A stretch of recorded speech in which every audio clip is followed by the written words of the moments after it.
Hello friend, pharma with PD में आपका स्वागत है। तो आज का यह वीडियो बहुत इंपॉर्टेंट होने वाले हैं। इस वीडियो में हम डिस्कस करेंगे होम्योस्टैसिस के बारे में। तो फ्रेंड, ज़्यादा टाइम नहीं लेते हुए इस वीडियो को स्टार्ट करते हैं।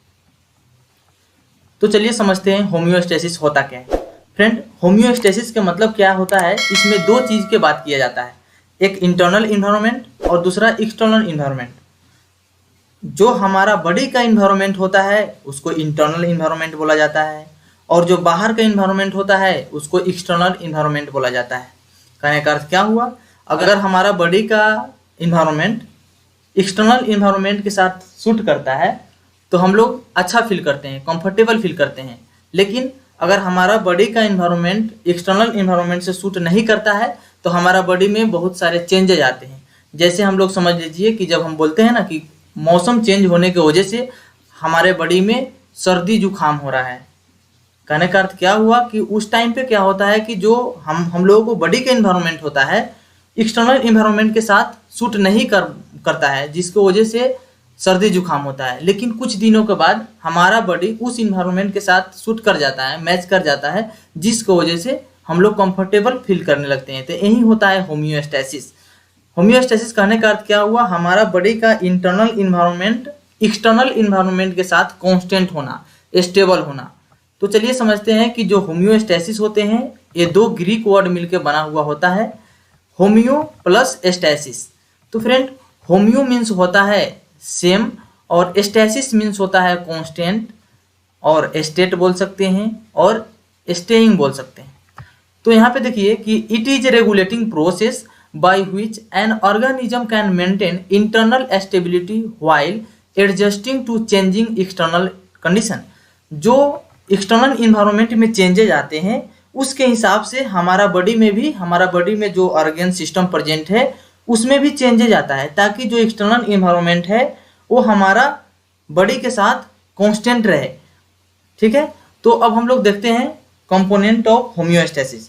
तो इसमें चार कंपोनेंट के बारे में पढ़ा जाता है। फर्स्ट है स्टिमुलाई, सेकेंड है रिसेप्टर, थर्ड है कंट्रोल सेंटर और फोर्थ है इफेक्टर। तो फ्रेंड्स समझिए कि स्टिमुलाई क्या होता है। स्टिमुलाई कुछ भी हो सकता है जो अगर आपको डिस्टर्ब करे, कोई भी अगर इंसान या पर्सन आपको डिस्टर्ब कर रहा है तो वो हो गया स्टिमुलाई। जैसे आपका फ्रेंड अगर आपको पेन चुभा दे रहा है तो पेन हो गया स्टिमुलाई। लेकिन यहाँ पे हम समझेंगे स्नेक के एग्जाम्पल से। जैसे अचानक हम लोग स्नेक देखते हैं तो क्या होता है, हमारा हार्ट रेट है वो बढ़ जाते हैं, बॉडी में पसीना आने लगते हैं, ब्लड प्रेशर बढ़ जाता है। तो क्या होता है, हमारा बॉडी में ब्लड वेसल के अंदर प्रेजेंट होता है रिसेप्टर, जिस रिसेप्टर का नाम है बैरो रिसेप्टर। उस रिसेप्टर ने क्या करेगा, इस इंफॉर्मेशन को रिसीव कर लेगा। रिसेप्टर क्या करेगा, जो इंफॉर्मेशन है हार्ट रेट बढ़ने का या बीपी बढ़ने का जो इन्फॉर्मेशन है उसको रिसीव करने का काम कौन करेगा, रिसेप्टर। और रिसीव करके इस इन्फॉर्मेशन को इनपुट करेगा, रखने का काम करेगा कहाँ, कंट्रोल सेंटर में। कंट्रोल सेंटर कहने का अर्थ ब्रेन हुआ, तो ब्रेन में रखेगा। और जो बीपी है उसको रेगुलेट करने का काम करता है हाइपोथैलेमस।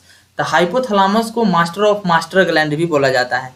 उसके बाद में इस इंफॉर्मेशन को ब्रेन ने क्या करता है, एनालाइज करता है और रिस्पॉन्स को सेंड करते हैं, किसके द्वारा, इफेक्टर के द्वारा। इफेक्टर ने क्या कैरी करेगा, रिस्पॉन्स।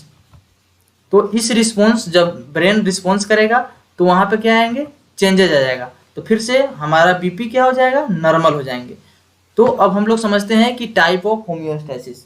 तो फ्रेंड, जो होम्योस्टैसिस होते हैं ये दो टाइप का होता है, एक निगेटिव फीडबैक सिस्टम, दूसरा पॉजिटिव फीडबैक सिस्टम। तो अब हम लोग देखेंगे निगेटिव फीडबैक सिस्टम होता क्या है। निगेटिव फीडबैक जो सिस्टम होते हैं, मोस्ट ऑफ द मैकेनिज्म जो है हमारा बॉडी में होता है उसको निगेटिव फीडबैक सिस्टम क्या करता है, कंट्रोल करने का काम करता है। यहाँ पे लिखा हुआ है most of the mechanism involve in homeostasis are control by negative feedback system. हमारे बॉडी को होम्योस्टैसिस को मेंटेन करने के लिए बहुत सारे मैकेनिज्म जो होता है हमारा बॉडी में उसको कंट्रोल करने का काम कौन करता है, निगेटिव फीडबैक सिस्टम। जैसे देखिए ब्लड प्रेशर का मेंटेन या रेगुलेट करने का काम निगेटिव फीडबैक सिस्टम करता है। उसी प्रकार से हार्ट रेट का मेंटेन करने का काम निगेटिव फीडबैक सिस्टम करते हैं, ब्रीथिंग रेट का रेगुलेट करने का काम निगेटिव फीडबैक सिस्टम करते हैं। उसके बाद हम लोग देखेंगे mechanism of negative feedback system, किस प्रकार से निगेटिव फीडबैक सिस्टम हमारे बॉडी में रेगुलेट करने का काम करता है। तो देखिए सम स्टिमुलाई, जैसे स्टिमुलाई यहाँ पे हम स्नेक के ले रहे हैं, तो सम स्टिमुलाई डिस्टर्ब होम्योस्टेसिस, जैसे ही हमारे होम्योस्टेसिस के डिस्टर्ब करेगा, कहना हमारा बॉडी में चेंजेज आएंगे। जैसे हम क्या करते हैं, स्नेक देखते हैं तो हमारा बॉडी में क्या होगा, बीपी बढ़ेगा। तो इस इंफॉर्मेशन को रिसीव कौन करेगा, रिसेप्टर, और रिसीव करके इस इंफॉर्मेशन को इनपुट कहाँ करेगा, कंट्रोल सेंटर में, ब्रेन के अंदर। और ब्रेन में प्रेजेंट होता है क्या, हाइपोथैलेमस। उस हाइपोथैलेमस ने क्या करता है कि बीपी को कंट्रोल करने का काम करता है। तो रिस्पॉन्स करेगा हमारा ब्रेन ने, तो इफेक्टर के द्वारा रिस्पॉन्स को सेंड करेंगे, और इफेक्टर आएगा और हार्ट रेट को क्या करेगा, कम कर देगा। तो क्या होगा, हमारा बॉडी का जो ब्लड प्रेशर है वो मेंटेन हो जाएगा। इस प्रकार से निगेटिव फीडबैक सिस्टम काम करते हैं। अब हम लोग देखते हैं positive feedback system. Positive feedback system का मतलब होता क्या है। Positive feedback system occur to increase change in our body. हमारा बॉडी में जो भी चेंजेज हो रहा है उसको और बढ़ाने का काम पॉजिटिव फीडबैक सिस्टम करता है। जैसे कि मान लीजिए कि हमारा बॉडी का टेम्परेचर बढ़ रहा है, तो पॉजिटिव फीडबैक सिस्टम उस टेम्परेचर को और बढ़ाने का काम करेगा। अगर हमारा बॉडी का टेम्परेचर कम हुआ है तो और कम करने का काम कौन करता है, पॉजिटिव फीडबैक सिस्टम। तो यहाँ पे हम इसका मैकेनिज्म समझते हैं। जैसे बेबी 9 मंथ के होते हैं तो चाइल्ड बर्थ के कंडीशन से हम लोग यहाँ पे इसका मैकेनिज्म समझेंगे। The condition of child birth, तो क्या होगा कि baby head force the cervix वाल। बेबी हेड क्या करेंगे, सर्विक्स वाल को फोर्स करेंगे, तो वहाँ पे क्या होगा, थोड़ा कंट्रैक्शन होगा। तो इस इंफॉर्मेशन को रिसेप्टर क्या करेगा, रिसीव करेगा, और रिसीव करके कहाँ इनपुट करेगा, कंट्रोल सेंटर के पास। कंट्रोल सेंटर के पास जैसे ही इंफॉर्मेशन को रखेंगे तो कंट्रोल सेंटर क्या करेगा, ऑक्सीटोसिन का रिलीज का बढ़ा देगा, और बढ़ाने के बाद इफेक्टर के द्वारा कंट्रोल सेंटर ने क्या करेगा, रिस्पॉन्स को सेंड करेगा। और जैसे ही रिस्पॉन्स आएगा तो जो सर्विक्स वाल है वो और ज़्यादा कंट्रैक्ट हो जाएगा, और जैसे ही ज़्यादा कंट्रैक्ट होगा तो बेबी का क्या हो जाएगा, बर्न हो जाएगा।